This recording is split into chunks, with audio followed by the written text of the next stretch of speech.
Республика выкупит долю регионального оператора «Якутск Экосети». Напомню, что компания является оператором по обращению с твердыми коммунальными отходами в центральной зоне Якутии. Доля составит 51% в объеме 17 миллионов рублей. И одна доля компании будет муниципальная, другая республиканская. Из этого следует, что за санитарным состоянием центральной зоны Якутии будет следить не только муниципалитет, но и республика.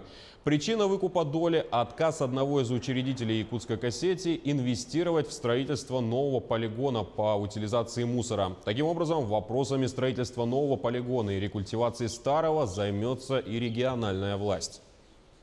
Определили, что муниципальная концессия будет расторгаться, соответственно, будет региональная концессия. Ожидаем, что заключение концессионного соглашения состоится в апреле следующего года, потому что нам нужно построить новый полигон в целях того, чтобы сделать рекультивацию 9-го километра, потому что по рекультивации предусматривается федеральное финансирование в объеме 540 миллионов рублей.